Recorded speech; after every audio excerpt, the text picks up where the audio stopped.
Welcome everyone to the eighth episode of Global AI, the podcast. I am Arafat Tessin and I have got my co-host JK with me. Hi JK. Hi, everyone. This episode is quite special for the developers who are using Visual Studio or Visual Studio Code for their development. Artificial intelligence is changing the way software is developed these days. And just in the past couple of years, we have seen so many tools powered by AI or machine learning, which helps accelerate the building of the different applications. Visual Studio IntelliCode is one of those tools which brings you the next generation of developer productivity by providing AI assisted development. So we thought to invite the IntelliCode team to talk to us about all of these things and so many other stuff as well. What they have been doing in the past, and what will they be doing in future. So I would like to welcome Mark and Shengyu. Thanks for giving us your time. If you can introduce yourselves, please, that'd be great for our audience. Sure. So I'm Mark Wilson Thomas. I'm a program manager on the Visual Studio IntelliCode team, and I've been working on this project since its inception in 2018. Hi, I'm Shen Yu. I lead the applied science team in data and AI in Microsoft Developer Division. So I started this project like about 4 years ago, and it's really try to drive the developer productivity using AI in developer tools like Visual Studio and Visual Studio Code. Cool. Yeah, really. So good set of mixture from the program management side and from the data scientist or machine learning side as well. So we are going to cover a bunch of questions with you, Mark and Chengyu. Thanks again. So starting up with the first one, as we see that AI in code has been into the hot discussions among developers, and tools like IntelliCode, Tab9, Codota, or GitHub Copilot are just coming out in the market. So I would like to start with asking you this simple question: that what is the Microsoft's definition of IntelliCode, and what is the objective behind it or motivation behind it? Sure. I mean, plain and simple, IntelliCode is about productivity for developers using AI-assisted tools, right? So our whole purpose in life is to help developers be more productive in their day-to-day lives. The motivation is helping developers to do things like coding faster, performing regular development tasks kind of maybe more effectively. Maybe sometimes those are repetitive and we can take some of the heat out of that. So it does that by doing what machines really do best, which is to spot patterns, whether they're patterns in common usage in existing code that might be across a broad audience, like the entire of GitHub, for instance, or edits that you perform yourself. So bringing those patterns to your fingertips as you work and anticipating your next move, that's really what we're about, so that we can help you perform that task. And by having the machine take the strain of some of those things, we feel like developers can focus on what they do best, which is to create kind of inventive solutions to their new problems that are really about the domains that they work in, okay, rather than about having to do rote tasks or having to figure out how to write some new boilerplate, for instance. So we kicked off in IntelliCode back in 2018. At the Build conference there with a feature which we call base completions, which was something that basically, if you've been using Visual Studio or Visual Studio Code with the IntelliCode extension turned on, you'll be seeing methods and properties moving up your IntelliSense completion list. So the good old-fashioned autocomplete list that everyone has had for years suddenly acquired this new superpower, which was that it could guess, based on your coding context, what the right thing that you might be going for is the most likely thing in that given coding context, so that you don't have to rifle through all of the methods and properties in that list to find the right one. And that can speed you along in your coding. So you put those most important items at the top. Since then, we've added a whole lot of new capabilities, spotting repeated editing patterns so you can reuse them. And most recently, we've been enhancing completions for up to a whole line of code at a time. Cool. Yeah, these are a bunch of so many features out there. So we'll discuss one by one. So first, and so is it coming up built in with Visual Studio Code or Visual Studio itself, and what sort of language does it support? Yeah, so there are really a couple of answers to that. It is in box with Visual Studio. So when you install Visual Studio, if you install one of the workloads that we support, and that's most of them, to be honest with you, since Visual Studio 2019, version 16.3 to be precise, we've been supporting in the box C#, C++, TypeScript, JavaScript, and Visual Studio has, at the moment, the richest set of features for C# in particular, including not just the completions, but also our suggestions feature, which is the one that deals with repeated edits and helps you to leverage those. But we're always driving to create new capabilities based on what our customers tell us will help them most. So I would encourage anyone watching this podcast who thinks, well, gosh, Mark and Shenyu, you should really be working on this. I would really like some help in this area of my coding life, and I think AI might be able to help me. Or even if you don't know, we'd love to hear your ideas for where we can contribute productivity into your lives. And that's just really important to us. So yeah, we also have regular new additions to Visual Studio's capabilities through our options page. We have preview in the tools options in Visual Studio, which lets you turn things on that we're just experimenting with, that we're trying out. So often we'll introduce features that way.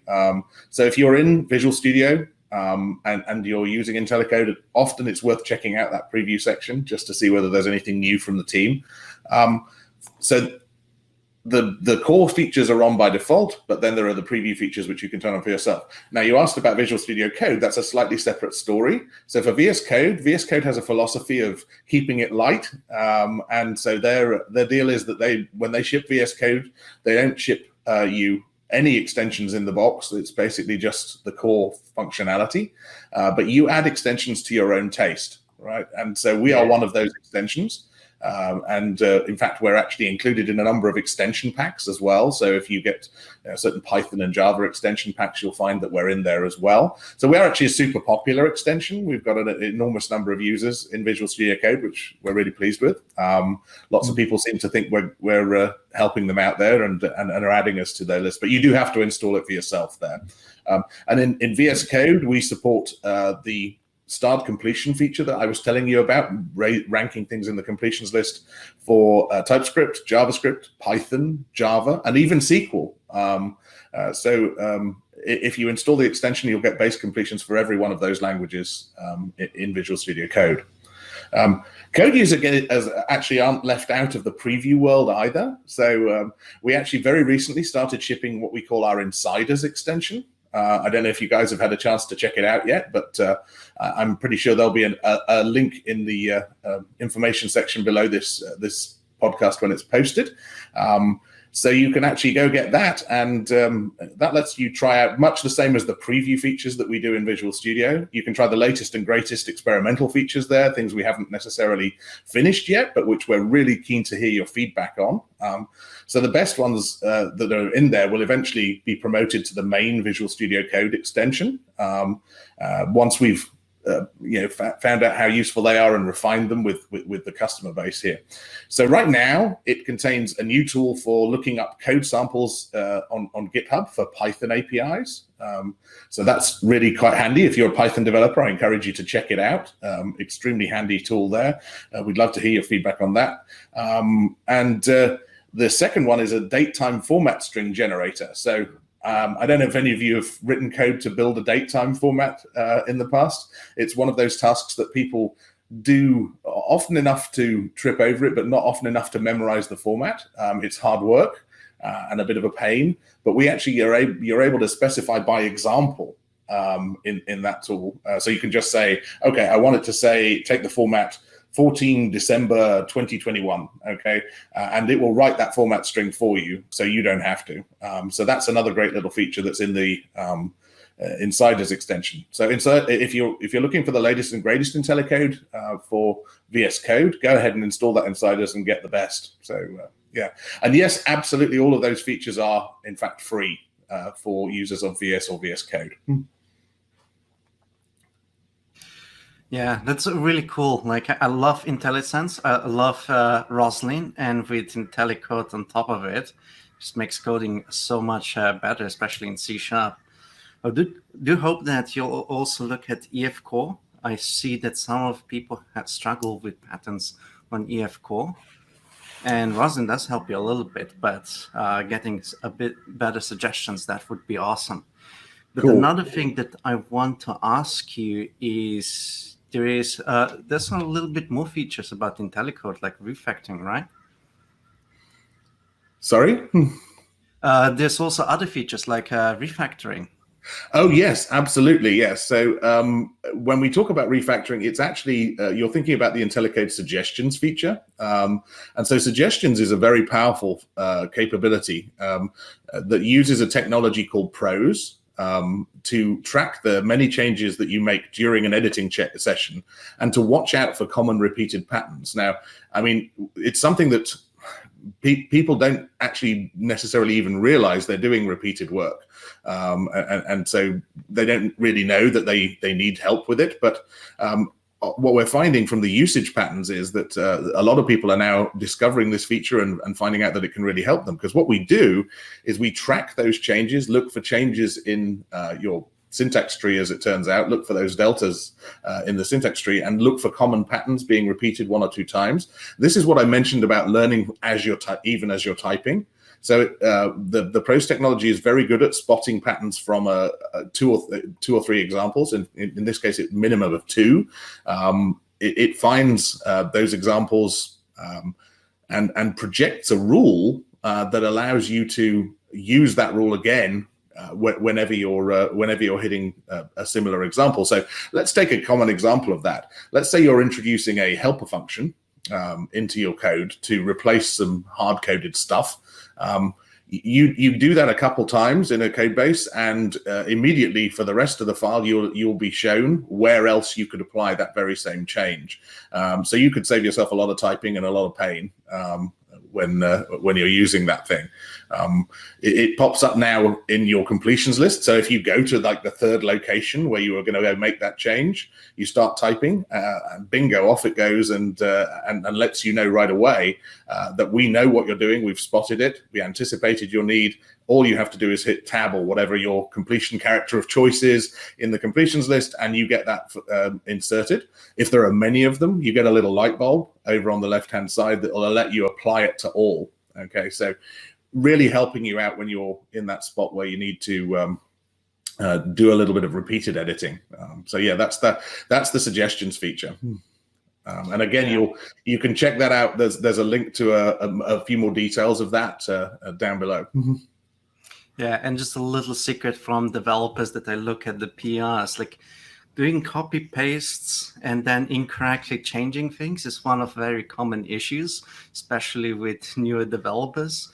And I think a feature like this would help her reducing issues. Like really need to check every single time we have a PR with copied pasted code. I need to check every single thing they've written just to make sure they replaced everything correctly.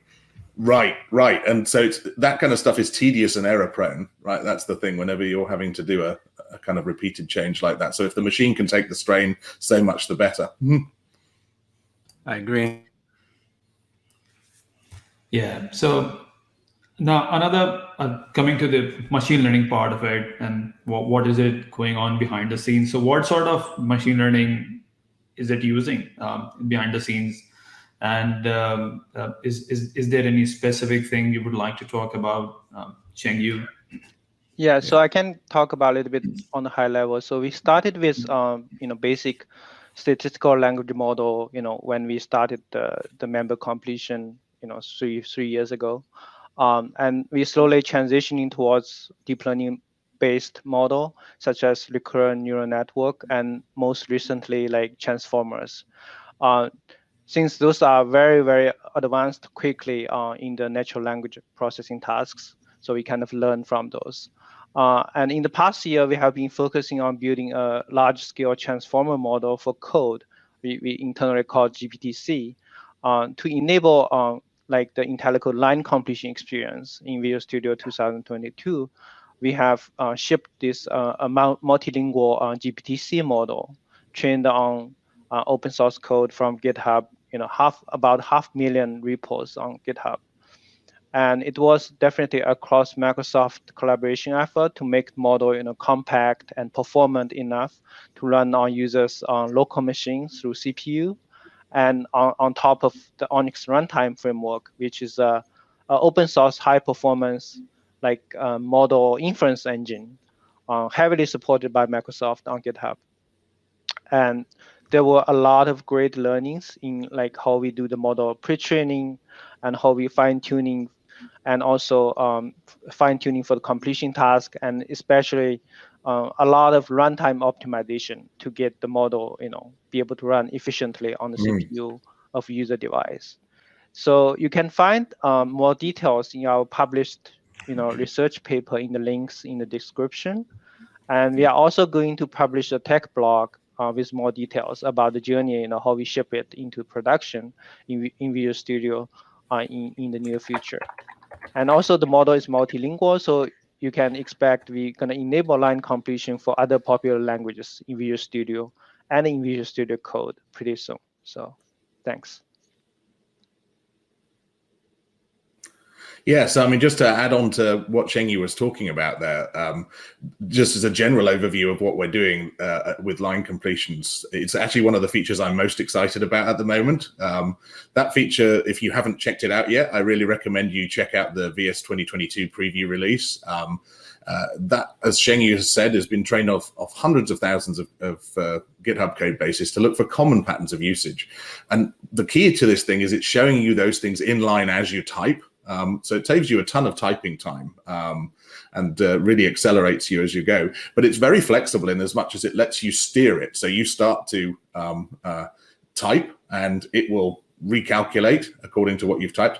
But if you pick new things in the IntelliSense list, it will recalculate also. It uses a full context that you have there to really make very intelligent suggestions. So it'll pick on cues like variable names that you use, the positions of the code around you, the kind of code you're writing, like the libraries you're using, can all be taken into account. And as I say, even your suggestions in the IntelliSense list are taken into account there. So it kind of starts to feel a bit like it's reading your mind sometimes. I can assure you it really isn't, but we don't have that kind of technology, and I'm not sure I'd want it. But what it does do is really figure out your intent quite quickly, and starts to feel like it understands the style or kind of code that you're producing, so that when you're going to produce that boilerplate piece of code in an ASP.NET class, it pretty much knows what kind of exception you want to throw, or that you might need to do this or that check, because a million people have done it before you. And we can detect that and make it happen. So yeah, as again, there's a link below. Check out more and go get 2022 preview 1, and you'll figure out a lot more about this. And we'd love to hear the feedback on that as well. Yeah, and I use currently Visual Studio 2022 preview, and I like to just create a class that is a poker class, start with a property, and then just enter tab, and see what properties is going to generate. And it's pretty accurate at times. I'm just like, how did it figure that out?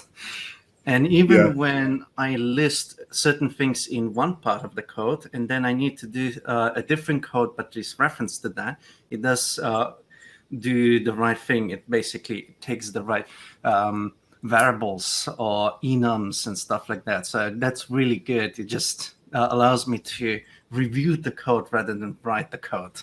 Yeah. Right. Now, on the following take more context, basically, like the one you talk about. Some of the code in the near vicinity will be in the context, so we know. Yep, and that's how it does the magic. Basically, it's context is everything in this game.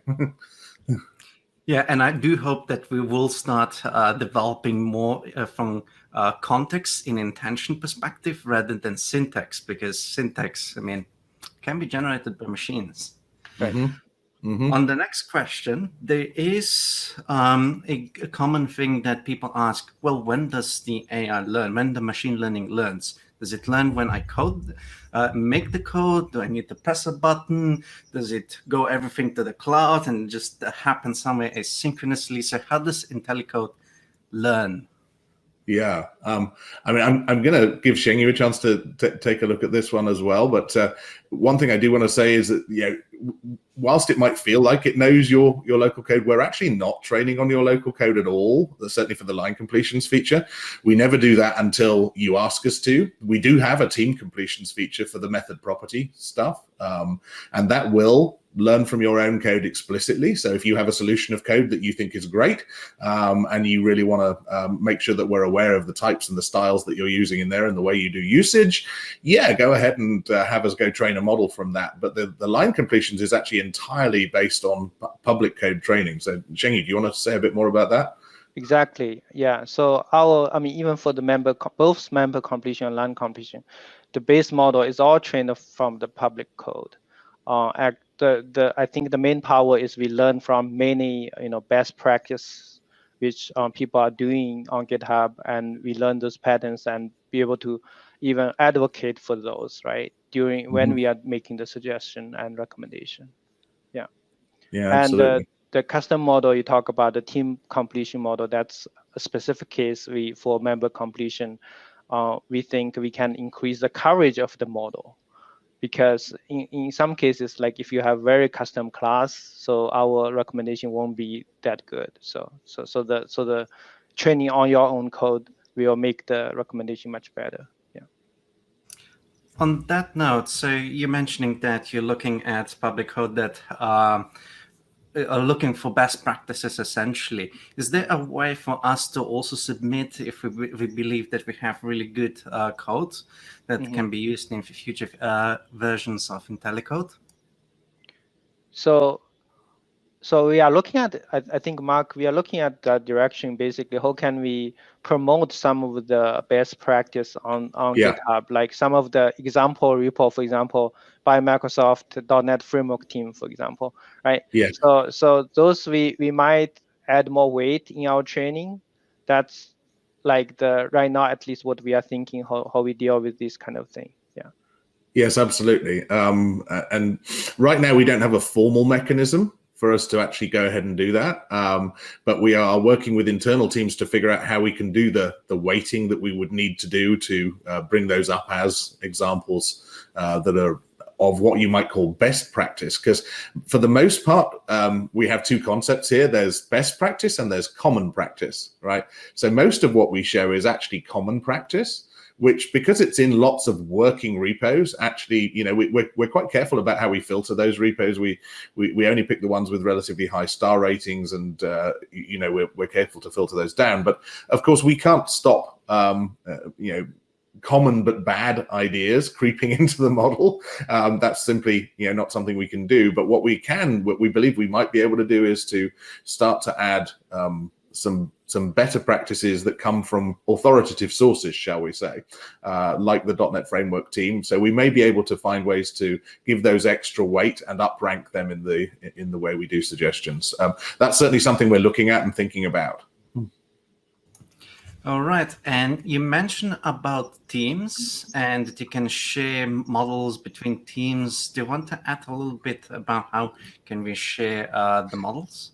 Sure. Actually, if you want to do that, and this is specifically for the feature called team completions, what we allow you to do is you can actually go ahead, and if your team has a continuous integration pipeline, okay, so let's suppose you've set up a CI pipeline on Azure DevOps or on GitHub using GitHub Actions, you can actually train models as part of that pipeline. So if your team is checking in code, every time a check-in happens, you can kick off a model run for that solution. And the really cunning part about this, the fun part that keeps it the way it should be, which is that the models trained on your code belong to your team or to your code base owners. So we have a technology that essentially says permission to access that model is only granted to those who already can prove that they have access to the repo from which that model came. And we do that through a really nifty piece of technology that we constructed a year or so ago, which we call repo attached. And so that means that you can be pretty sure, well, you can be absolutely sure that your model will not get into the wrong hands, because you really don't want that. So it's just as secure as your code is. But that does mean you can immediately then share that model with your whole team. So everyone who opens up that repo on their instance of VS will actually be presented with that model's results. Okay, so you're sharing, but you don't really have to think about it too much. All you've got to do is go ahead and set up that CI pipeline, it's kind of a set it and forget it thing. It just keeps things fresh on your behalf. Yeah, interesting.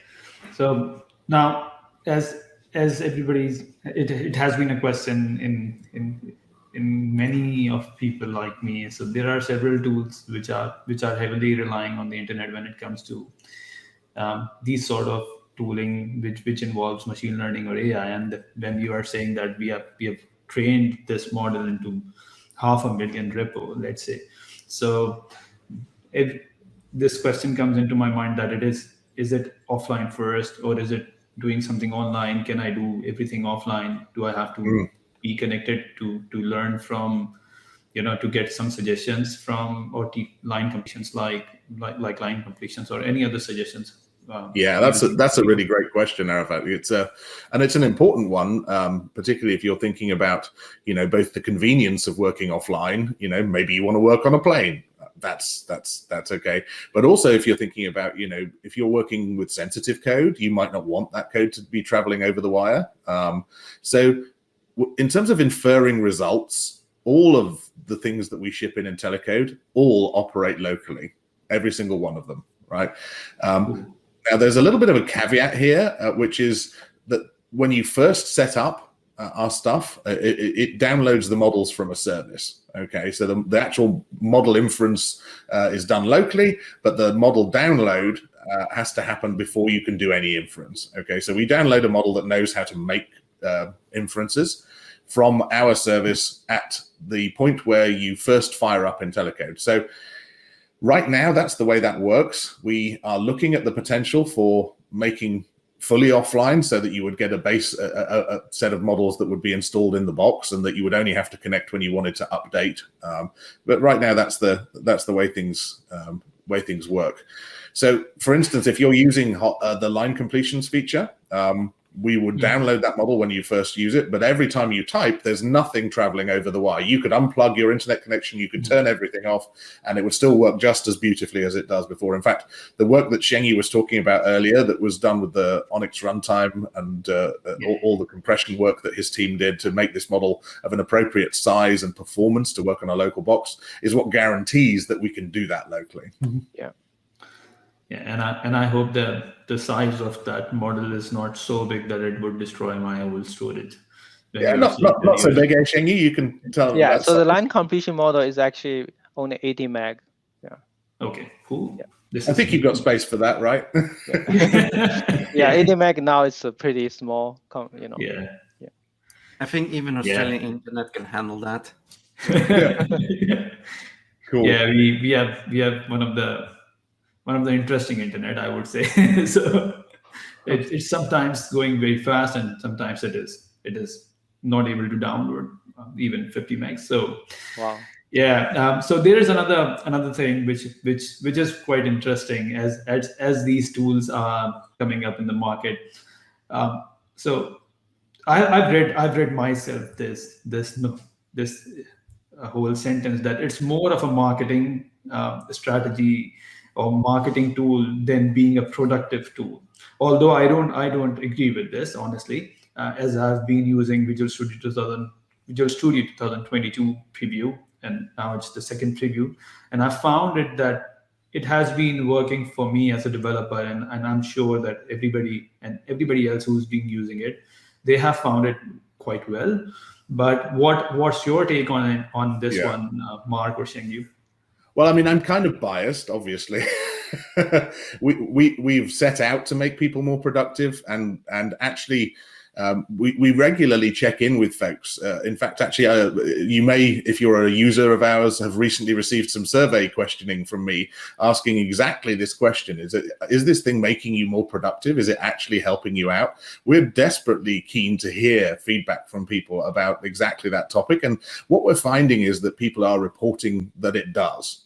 It really does. And particularly the new line completions feature, people are saying it really does make a difference to their personal productivity. You know, it's about bringing this stuff to your fingertips right at the right moment in an unobtrusive a fashion as we can manage, whilst actually still delivering the goods. And we do believe it's a boon to productivity. And that said, while I'm on that topic, I'm always looking to hear more on what we can do next and what we can do to improve. So you can ping me on Twitter. I'm Mark PAVWT on Twitter. We'll leave that in the notes below as well. Or raise a suggestion in the developer community, or even hit up our GitHub issues page. That's also linked in the chat below. So we'll be looking to hear from you guys as a result of it. So only you can really tell us if we're doing an awesome job here. So I can't promise that, but I do believe that's what we're doing. Yeah, I totally agree with Mark that, our goal is very clear. We want to make developer more productive using AI. I mean, AI is hyped, everybody is hyping it, but for us as a data scientist, for me, I really want to look at the data, both quantitatively and qualitatively data, to tell us, whether this is really helping developer, or maybe even, if there's a negative impact, we all need to know that to improve on as well. Yeah, absolutely. And I mean, we really see a lot of future potential for this thing in terms of doing other kinds of tasks. So, in the future, we obviously we're looking to help you build better code the first time out, and that's what the kind of things we're doing already are doing. But we also in future want to help you find defects and interact with your team through code review processes that are better and that are improved by us spotting common pattern types of mistake and helping you correct them before they waste time in your team's code review. We have all of those ambitions. I'd love to hear whether those hit the spot for anyone out there. Are they the kinds of things you're after? Please let me know. Yeah, and I can tell you that I use quite a few IDEs. I used Visual Studio Code, Visual Studio Rider, WebStorm, and all of that stuff. And I must say, IntelliSense, IntelliCode, I think right now they are one of the best ones on the market from what I have used, at least for C#. I haven't used for much else, a little bit of TypeScript. And one of the reasons I can't really switch to Visual Studio Code is because Visual Studio is so great with C#. Well, obviously, we're super pleased to hear that. I agree to this. being a C# person, I think those developers who are working more on the client side scripts, they are more focused on Visual Studio Code, and it's working quite well for them. But people with C# skills, I think, like me and JK, we prefer Visual Studio. On the VS Code front, we're actually be bringing a number of the things that we're currently doing for C# into the VS Code arena soon. So watch this space on that front. We'll be giving help to the VS Code users too. Cool. And so. One of the another questions came in relation to the marketing part. There is now another myth, you can say, that these sort of technologies hurts the problem solving skill, or it challenges the problem solving skill of a developer, and it affects in a bad way. So what do you think about it? Does it really do that, or does it just help developers rather than impacting their skill set? That's a really fun question to me, actually. I've been hearing. Obviously the grey beard gives me away. I've been around for a while, and I've heard this argument about pretty much every development over the years that helps folks to be more productive. Right from when I was a kid, and they said that pocket calculators would addle my brain and stop me being able to do mathematics. I personally don't think it's true. let's take line completions as an example. If you think, I don't think developers learn a ton about problem solving by memorizing ways of doing boilerplate operations. That's not the learning process. I think you want to keep your mind as a developer at the level of solving the business or the technical problem at hand, figuring out what your approach is going to be, what the architecture is going to be, what algorithm you're going to use, picking the right APIs to get the job done. And our tools don't do that thinking for you, right? They really don't do that thinking for you. You still have to think about those things, but they just help you to express the thought that you are having more quickly and with a lot less fuss and bother and ceremony, right? You're not having to type as much. You're having your thoughts helpfully completed. But it's not really about taking your brain out. It's really about supercharging it. It's about making you faster in terms of what you were going to do already. And I kind of feel like it's similar with the repeated edits. I don't think there's a whole lot of educational value in performing a repetitious task, right? You're much better spending your time thinking what you're doing in a higher level and really what you're trying to achieve than doing some repetitious task. I don't think that feeds the brain. I totally agree with Mark that we want you to focus on more innovative things rather than, the repetitive or the common pattern we can easily learn from, by machine.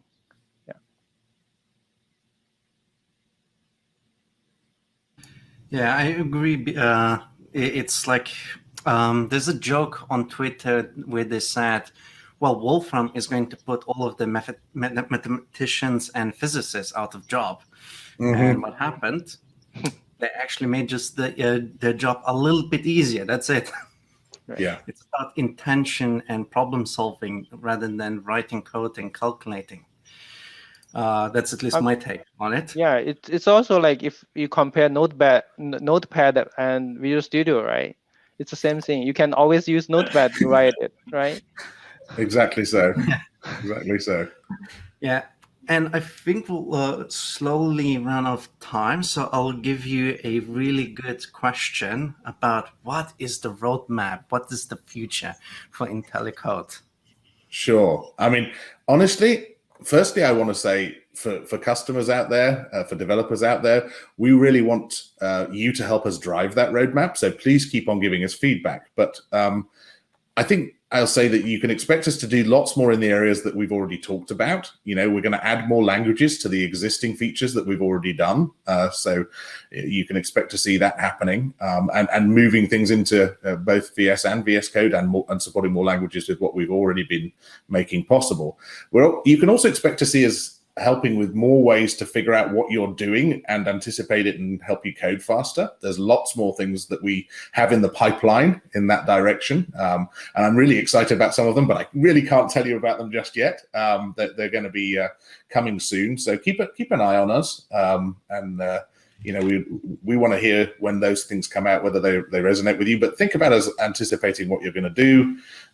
We're also interested in ways to distribute what your team knows about its code to the whole team. So I mentioned that we're able to pick out patterns as you're editing. What are you interested to do there in terms of distributing to your whole team? What are the common practice things that you'd like to see distributed around? We kind of talked a little bit about that earlier, but what is it that you wish your team knew about what you're doing? We've got some thoughts about that. But really, honestly, the sky's the limit for the kind of technologies we're talking about. If you can imagine ways that you wish the machine was taking the strain for you by understanding patterns and propagating them, then we'd love to hear more from you. I would really love to see that. Like just recently actually happened. I came to a project, they've done lots of EF Corp stuff. And I was like, you're not using async, you're not using that. This is not performant, this is not great. You don't have logging. And it would be really great if I could give them a really one well-made class or one well-made project and train it against IntelliCode and just let IntelliCode guide you. And if you need any additional help, you can ping me. Rather than trying to teach every single one what all of that does. Yeah, absolutely. Yeah, we hear you loud and clear. Yeah, this has been a wonderful discussion. So definitely, we me and JK as well. So we really wish to continue this for a very longer period of time, but we are being conscious of our time slot. So we don't want our listeners to just listen to us for hours and hours. Definitely, we'll try to invite you for the next time as well, and to talk about different stuff. And it has been a pleasure discussing about some latest technology and next gen technology, I must say. The way IntelliCode has been helping developers, and especially those developers who have been working within Microsoft ecosystem, and not only those, in fact, now people with other languages, like you have mentioned, Mark. So it has been a great addition to the developer ecosystem. Thank you so much for being with us. And if you would like to say a sentence or two, then that would be great. Well, it's been an absolute pleasure. Thank you for having us, and it's been an interesting discussion. Yeah, Thanks. it's a great Thanks a lot. pleasure for me as well. Thank you for the time and for the slot, and for connecting to our users. Yeah, absolutely. All right, cool. Thank Yeah. you So for the everyone, conversation. yeah, thanks. So everybody, we will be coming up with the next episode next time, and with a new fresh topic around AI. Stay tuned with us and keep watching up this space. We'll be publishing this. This podcast is also published on your different audio platforms. So if you are willing to learn more about AI and the stuff, please go to any of your favorite platform and search Global AI the podcast.